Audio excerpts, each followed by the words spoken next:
Percy's friend, the mole.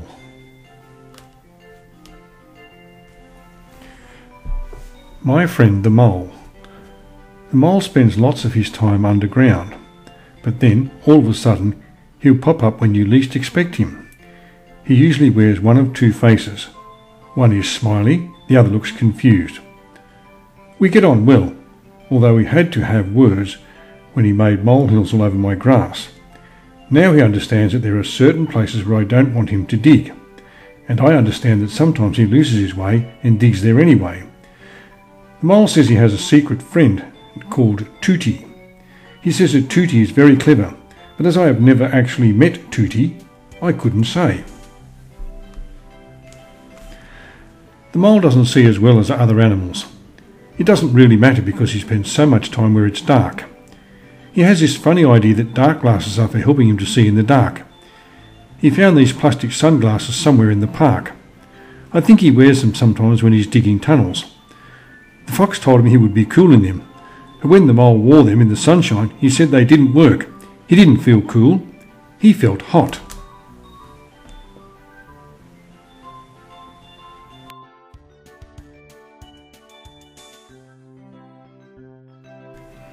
The mole really likes swimming. He's surprisingly good at it too.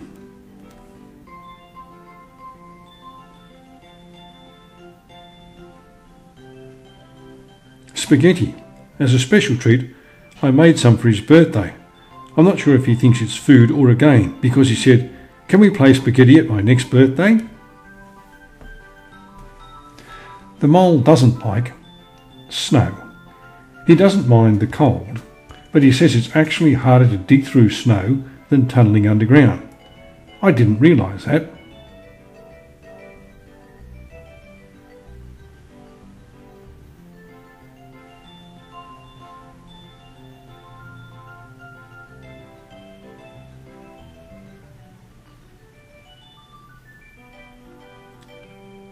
Pepper.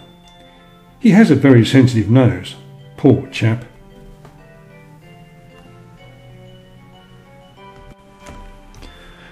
The mole is a very kind little chap. When he heard that I had broken my pencil, he decided to get one for me that wouldn't break.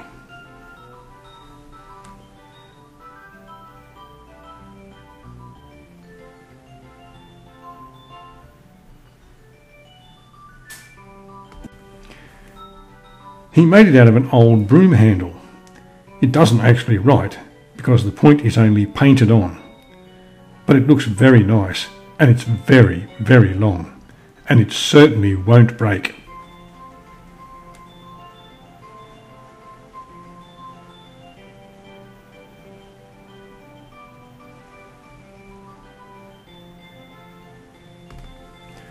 I've got a lot of pictures in my photo album. The mole is very good at doing head over heels. He can even do it in his tunnels. Perhaps that's why he so often loses his way. The fox thought he had a black snowball, but it was furry and it had a pink nose. Here are some I took of my good friend the mole.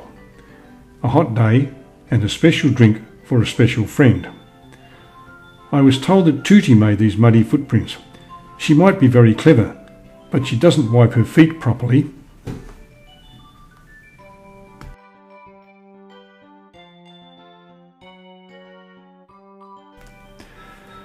The mole isn't afraid of the dark, but one evening I heard him talking to someone who was. "Yes, Tooty," he said, "it does look like a monster now, but what was it before it got dark?" A little voice that sounded just a bit like the mole said, "A tree."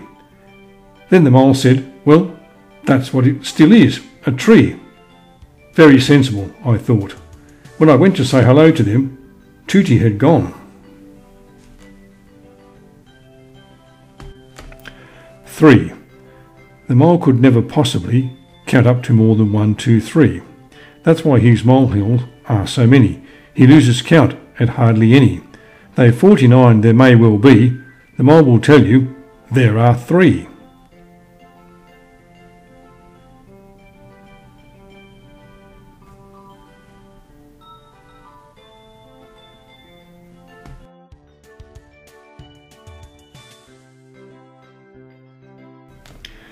Favourite places. Most of the mole's favourite places are underground and rather dark. He says he likes them because they're cosy and small. I think I know what he means. On a cold winter's night, I like to curl up in my bed with the covers pulled tightly around me. Actually, I can remember one very cold snowy night when the mole ended up snuggled up in my bed with me. You may have heard about it.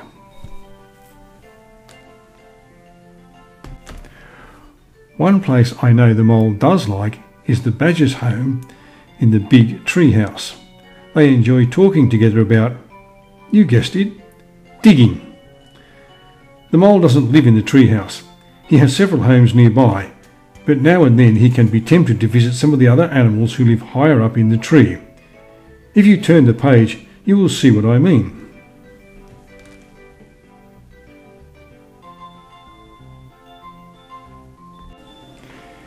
Here he is, my friend the mole. I think this squirrel is taking him to see the view from the top of the tree. The mole looks like he would rather have his feet on the ground.